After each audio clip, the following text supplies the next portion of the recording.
तो कल तुमको बता दिए थे हम फैराडे एक्सपेरिमेंट के बारे में कि अगर कॉइल को स्थिर रखें, है ना, एक कॉइल है ना, और एक और मैग्नेट है N और S, ठीक है। तो कॉइल को अगर स्थिर रखें और मैग्नेट को इसमें मूव कराएं, है ना, तो ये कॉइल में क्या होता है, इलेक्ट्रिक करंट उत्पन्न हो जाता है।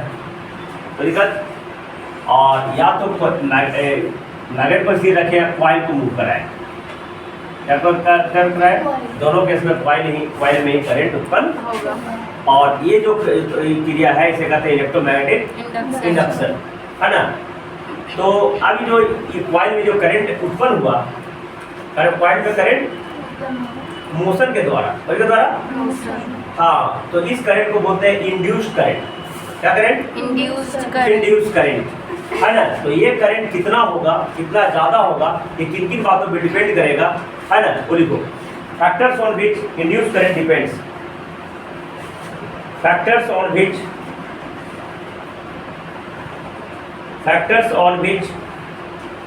induced current depends।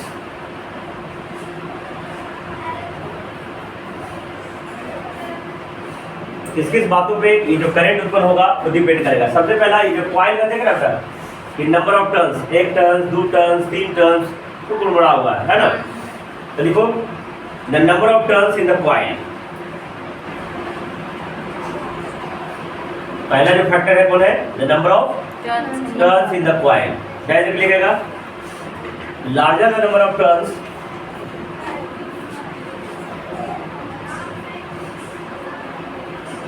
larger the number of turns, then large induced current is produced। larger the number of turns, है ना, larger the number of turns, then large induced current is produced in the coil। large induced current is produced in the coil। दूसरा, strength of the magnet,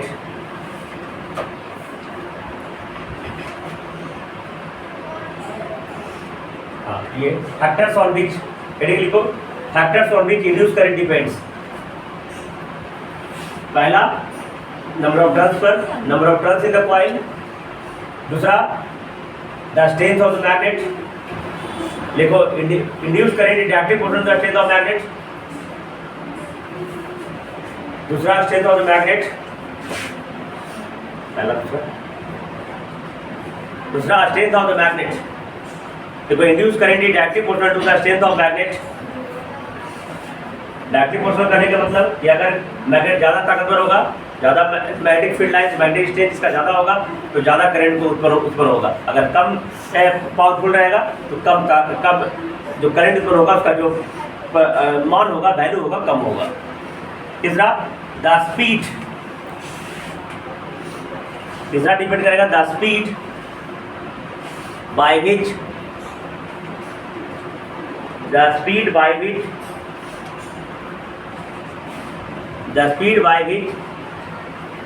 the magnet moves toward the coil। the speed by which the magnet moves towards the coil। magnet moves towards the coil। larger the speed, large induced current is produced। Comma देख लिखना, अभी bracket लिख देना, larger the speed, large induced current is produced। तो तीन बातों पर depend किया, है ना। ये जो कॉइल में करंट ऊपर होगा, कितना ज़्यादा होगा, कितना कम होगा, कैसे निकलेगा, तीन बातों पर डिपेंड करेगा। पहला, number of turns of coil का, कॉइल में टर्न्स, नंबर ऑफ टर्न्स ज़्यादा होगा, उसके में करंट प्रोडक्शन ज़्यादा होगा। इस कॉइल को के पास मैग्नेट को मूव कराना पड़ेगा, तो ज़्यादा स्ट्रॉन्ग मैग्नेट लेंगे तो ज़्यादा करंट ऊपर होगा। तीसरा, स्पीड, जितना ज़्यादा तेज़ी से हम उसको घुमाएंगे, किसको यदि मूव कराएंगे मैग्नेट को या कॉइल को, है ना, उतना ज़्यादा इंड्यूस्ड करंट उत्पन्न होगा। सीधा एग्जाम्पल इसका जनरेटर तुम लोग देखे होंगे। जनरेटर में क्या करते हैं हम लोग, ऐसे तेल की सहायता से, पेट्रोल की सहायता, डीजल की सहायता से उसमें एक फ्लाईव्हील होता है, चक्का, उसको घुमाया जाता अब फ्लाईव्हील घुमा पीटर होता है, क्या होता है? पीटर। उस पीटर से एक रॉड के द्वारा कनेक्टेड होता है जनरेटर, देखा है? अरे का पीटर और दूसरा पार्ट में रहता है जनरेटर, ठीक है? एक गोल लिया रहता है, तो पीटरवा को हम लोग घुमाए कोई से तेल से, डीजल से, कोई केरोसिन से चलाता है। अब इसी से शाफ्ट से जुड़ा रहता है जनरेटर वाला जो आर्मेचर कॉइल, देखना ये आर्मेचर कॉइल को घुमाया और उसका जो बॉडी है ना, बॉडी में स्ट्रॉन्ग फील्ड मैग्नेट रहता है, तो उस मैग्नेटिक फील्ड में उस कॉइल क्या हो रहा है? घूम रहा है ना? हाँ, लेकिन कॉइल को घुमाओगे मैग्नेटिक फील्ड में तभी करंट उत्पन्न होगा, है ना?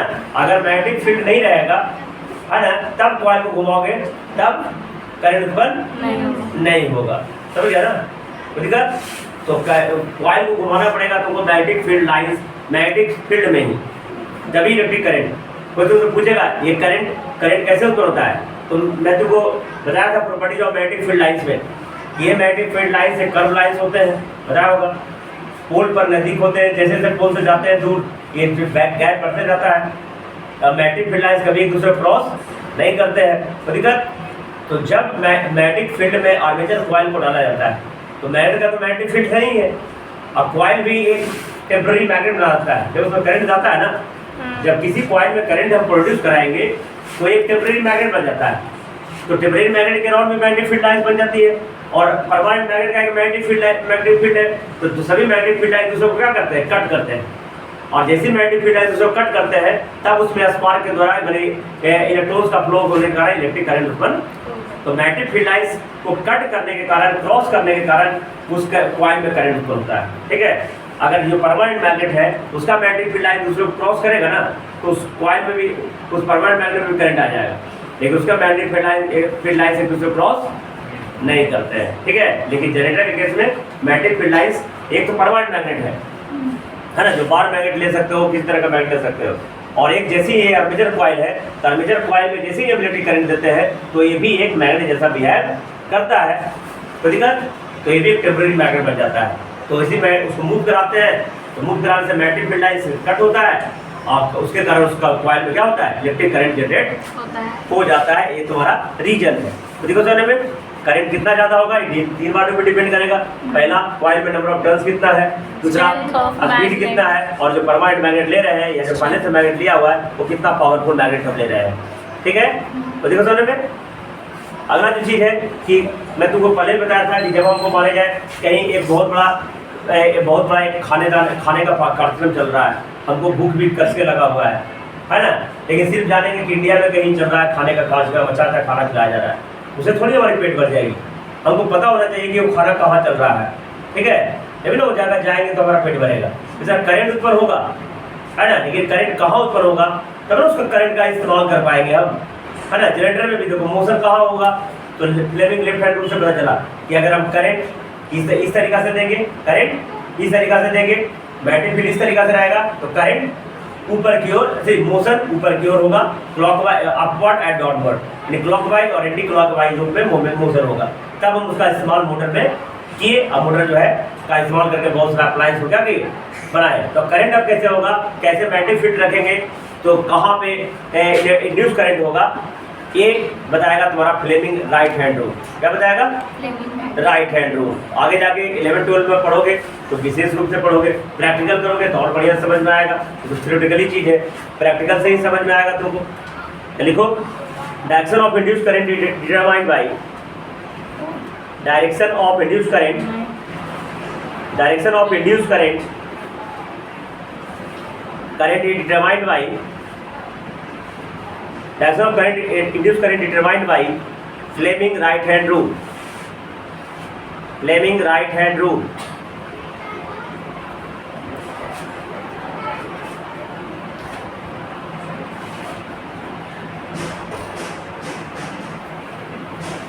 फ्लेमिंग लेफ्ट हैंड रूल या राइट हैंड रूल में कोई को पूछेगा या उस पर एप्लीकेशन बेस्ड क्वेश्चन रहेगा, इसलिए ध्यान देना है ना। अब तुमको जिस तरीका से पढ़ना है, जहाँ से पढ़ना है, किताब से, अच्छे किताब से, अच्छे वीडियो से, एनिमेशन वीडियो से, फ्लेमिंग लेफ्ट हैंड रूल और राइट हैंड रूल एग्जाम के पहले पढ़ के जाना है।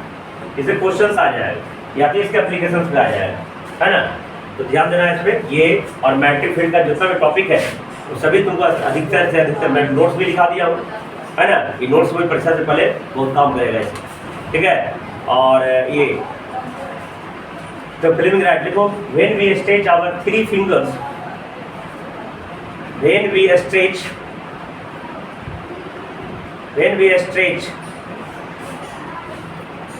Fleming right hand rule, when we stretch our 3 fingers of right hand, when we stretch our 3 fingers of right hand, bracket में लिखो, thumb,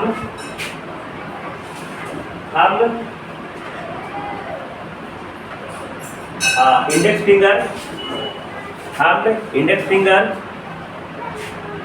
and middle finger, bracket बंद, thumbs, index finger and middle finger in such a way that these all fingers are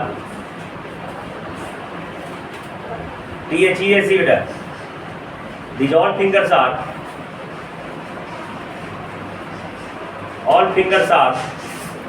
mutually perpendicular. Mutually means parasparik.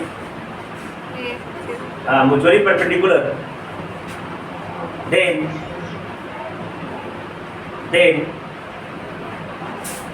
thumb denotes direction of motion. Thumb denotes direction of motion. Index finger denotes the direction of magnetic field. Index finger denotes the direction of magnetic field.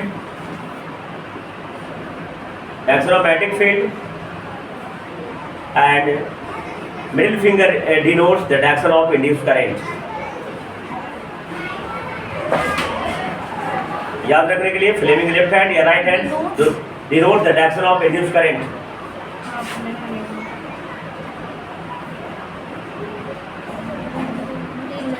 Direction of induced current है ना. The middle finger denotes the direction of induced current. ये photo draw कर लेना. अच्छा, photo draw कर लेना. Direction of induced current in the coil. That induced current in the coil. Coil में induced current होगा. ये याद करके जाना होता है. ठीक है. स्टार्ट में लिख लो. Fleming right hand rule generally applicable in the case of dynamo और alternator. Fleming right hand rule is generally used in generator or dynamo. DC generator और dynamo कर दो. DC generator और dynamo and alternator.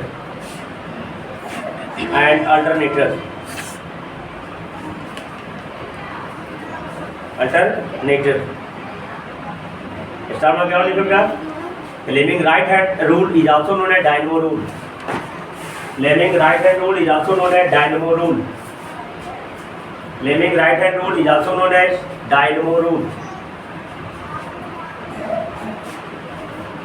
और ये तो लिखाई दिया था ना.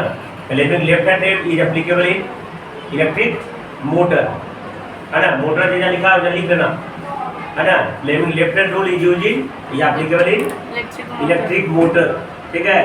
अब देखो अगला टॉपिक लिखो. Electric current are of 2 types. Electric current are of 2 types. Electric current are of 2 types. पहले लिखो डायरेक्ट करंट ब्रैकेट में डीसी.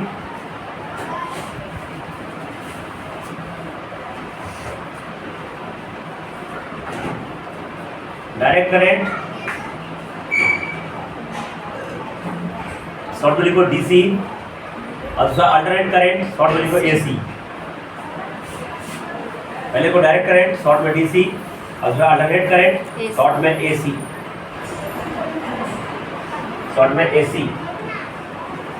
डायरेक्ट करंट लिख के डाल दो.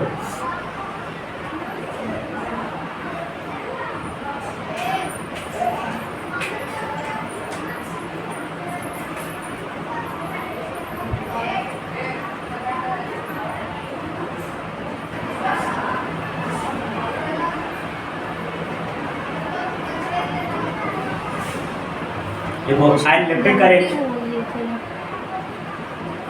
डायरेक्ट करंट डीसी लिखा ना, देखो ion electric current will magnitude is, ion electric current will magnitude is either constant और इलेक्ट्रिक करंट के बाद डायरेक्ट करंट लिखा ना, डायरेक्ट करंट के ब्रैकेट में डीसी, ये फुल फॉर्म में शॉर्ट फॉर्म हो गया, उसका डिफिनेशन देखो आयन इलेक्ट्रिक करंट, एक परीक्षा में एग्जाम में पूछ सकता है, आयन इलेक्ट्रिक करंट कुछ मैग्नीट्यूड MAGNITUD, मैग्नीट्यूड में न्यूमेरिकल वैल्यू, मैग्नीट्यूड समझ में नहीं आया तो लिखो ब्रैकेट में न्यूमेरिकल वैल्यू, जैसे बोलेंगे 5 एम्पियर है ना, इलेक्ट्रिक करंट कितना है 5, तो 5 जो नंबर है ना उसको मैग्नीट्यूड बोला जाता है, और जो एम्पियर है ना वो एक यूनिट है, क्या है, जितना भी फिजिकल क्वांटिटी मैं तुमको बताया था 9 में, स्केलर क्वांटिटी होता है और वेक्टर क्वांटिटी होता है। स्केलर क्वांटिटी जिसमें मैग्नीट्यूड और यूनिट्स हो, वेक्टर क्वांटिटी मैग्नीट्यूड यूनिट के साथ साथ डायरेक्शन भी हो, है ना, जिसमें मैग्नीट्यूड डायरेक्शन यूनिट तो सब में होगा, है ना, तो जिसमें मैग्नीट्यूड और डायरेक्शन दोनों हो, है ना, मैग्नीट्यूड न्यूमेरिकल वैल्यू, जैसे फोर्स बोलेंगे 5 न्यूटन, तो 5 न्यूटन ईस्ट, 5 न्यूटन वेस्ट, है ना, जो हमको काम करना है उस डायरेक्शन में फोर्स लगाओगे तभी काम होगा। लेकिन अब बोलेंगे क्या बोलेंगे, कार्ज एक स्केलर क्वांटिटी है 5 जूल, उसमें डायरेक्शन स्पेसिफाइड करने की कोई जरूरत नहीं है, लेकिन हाँ उसमें मैग्नीट्यूड रहेगा, है ना, मैग्नीट्यूड मतलब न्यूमेरिकल वैल्यू, और एक होता है यूनिट, ये स्केलर क्वांटिटी में होगा, लेकिन वेक्टर क्वांटिटी में तीनों होता है, magnitude, unit and also direction, ठीक है। तो ion electric current with magnitude is either constant और वेरिएबल, मैग्नीट्यूड घर बढ़ सकता है ना, आइदर कांस्टेंट और variable, but direction of flow in a conductor, direction of flow in a conductor remain the same, direction of flow in the conductor remain the same, is called direct current or DC, direct current or DC।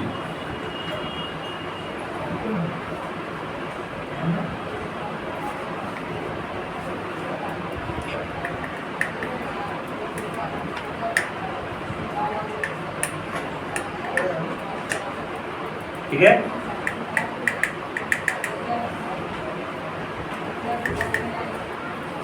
देखो source of direct current,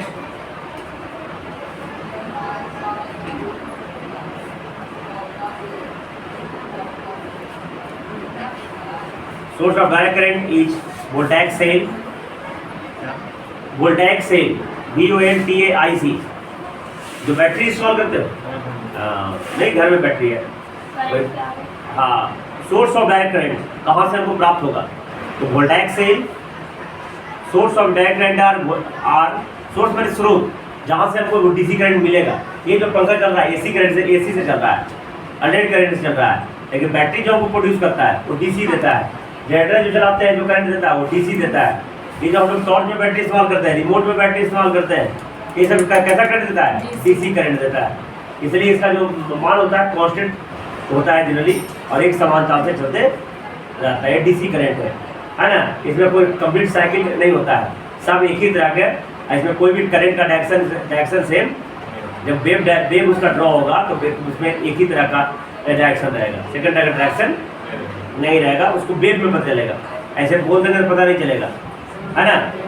machine जब wave draw करेगा तो ये ऐसा ऐसा होगा, है ना, इस तरीका से ये डीसी, ठीक है, ये करंट, ठीक है ना। अच्छा ये बोले तो source of direct current are voltage cell, dry cell, battery, solar cell या डीसी जनरेटर, ईटीसी। एक और टर्म लिखो, frequency of DC is 0। Direct current का फ्रीक्वेंसी क्या होता है, 0। क्यों होता है बताए थे हम, है ना, उसमें सर्किल नहीं बनता है ना, एक ही तरह के हमेशा रहता है। ये तो करंट और टाइम का ग्राफ खींचेंगे ना, करंट और टाइम का ग्राफ खींचेंगे तो कांस्टेंट भी हो सकता है बेटा, एक समान, है ना, एक समान भी हो सकता है, या तो ये करंट और टाइम का ग्राफ खींचेंगे तो वेरिएबल भी हो सकता है ना, ये दोनों डीसी है। और अगर वेव के फॉर्म में करेंगे क्या करेंगे? In the form of wave, in the form of wave. तो ये एक ही साइकिल ही बन जाता है, ऐसे ऐसे ये सब डीसी हो गया। हो गया direct current.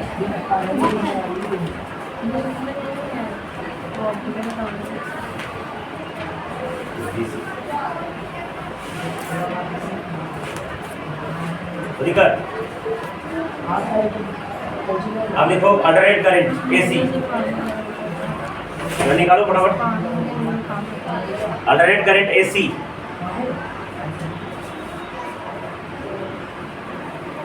Alternate current bracket में लिखो एसी, ए डॉट सी बीच में बिंदु।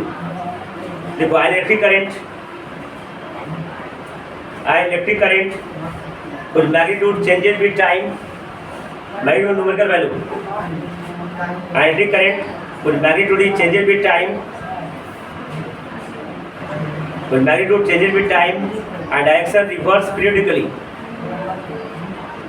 कुछ magnitude changes with time, with time समय के साथ बदलता रहता है। Changes with time and direction and direction reverse periodically।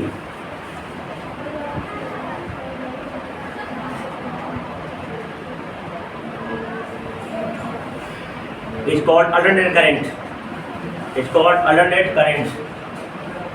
it is denoted as AC, A dot C। देखो मैथमेटिकली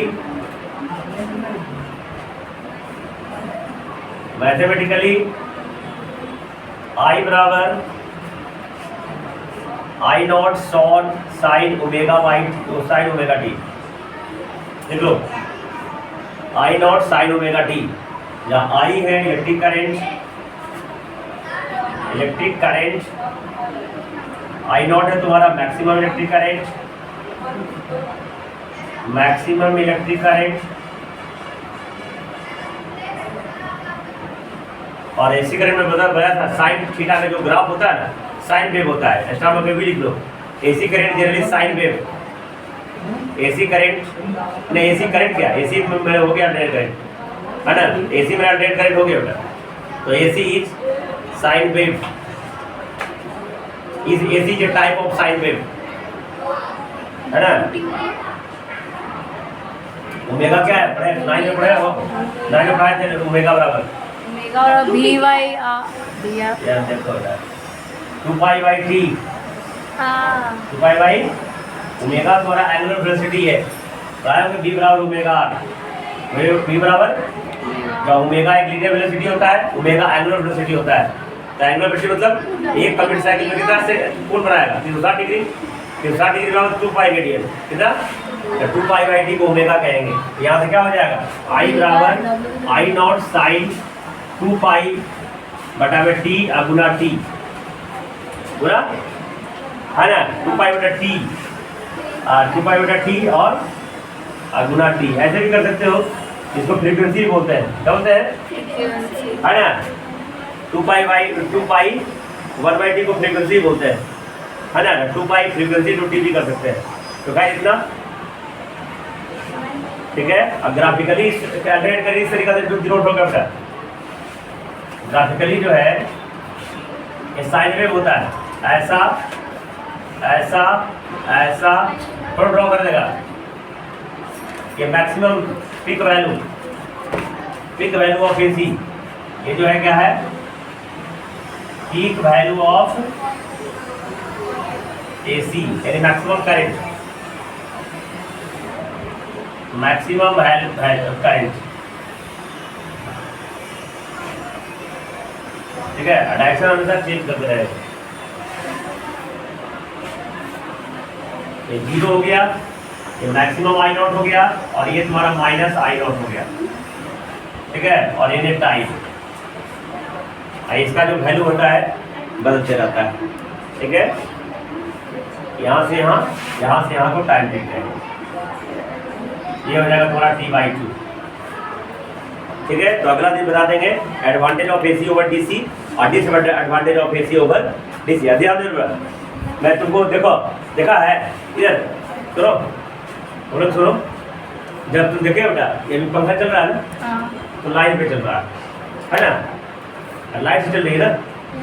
और लाइन अगर कट गया, लाइन अगर कट गया, लाइन चला गया, लाइट चला गया तो इसका स्पीड बढ़ जाएगा। देखो इन्वर्टर पे स्पीड बढ़ जाता है। तो इन्वर्टर पे स्पीड क्यों बढ़ता है? देखो लाइक इन्वर्टर जो बैटरी से करंट खींचता है वो मैक्सिमम वैल्यू होती है, लेकिन ये जो हम लाइट से जो ले रहे हैं ये मैक्सिमम करंट नहीं होता है। ये कितना होता है पता है? I बराबर रूट अंडर यानी 0.707 I मैक्स, ठीक है कितना 0.707 पे काम करता है ना, समझ गया ना। यानी आई मैक्स बराबर रूट 2 × I हो जाता है। ये जो कम जाता है मैक्सिमम करंट का, ये जितना भी अप्लाई से चल रहा है लाइट से, है ना, ऐसे कहते हैं IRMS। क्या कहते हैं इसमें? आगे जाके सब पढ़ोगे, आई डिटेल पे अच्छे टीचर पढ़ाएंगे।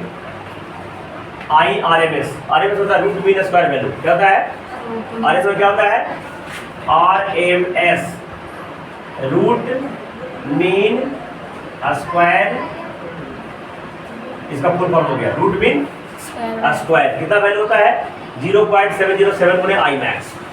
जो मैक्सिमम करंट वहाँ से दे रहा है, ये अप्लायंस मैक्सिमम करंट को यूज नहीं करता है ना। जब इलेक्ट्रिसिटी से आ रही है, ट्रांसफार्मर से लाइन आ रही है, इलेक्ट्रिक करंट जो इस्तेमाल होता है उस रूट मीन स्क्वायर वैल्यू में चल रही है, ठीक है। लेकिन जैसे ही हम इन्वर्टर से इस्तेमाल करते हैं तो वो I मैक्स पे चलती है ना, मैक्सिमम करंट उससे खींचता है ना।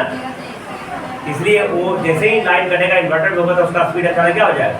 बढ़ जाएगा। तुमको पता चल जाएगा कि लाइन कट गया, ठीक है। लेकिन अभी चल रहा है ये IRMS में चल रहा है। जनरली जितना भी अप्लायंस ऑपरेट होते हैं IRMS पर, रूट मीन स्क्वायर वैल्यू पे। क्यों होते हैं, कैसे होते हैं, आगे क्लास में डिटेल रूप में इलेक्ट्रिसिटी का इंजीनियरिंग करोगे तो सब पढ़ाई होगी, ठीक है। अभी सिर्फ इतने चलो, ये जो अप्लायंस चल रहा है किस पे? IRMS में चल रहा है। लेकिन जब इन्वर्टर पे जो हमारा अप्लायंस करंट खींचता है वो मैक्सिमम करंट खींचता है, इसलिए उसका स्पीड क्या होता है? बढ़ जाता है, इसमें स्पीड बढ़ जाएगा।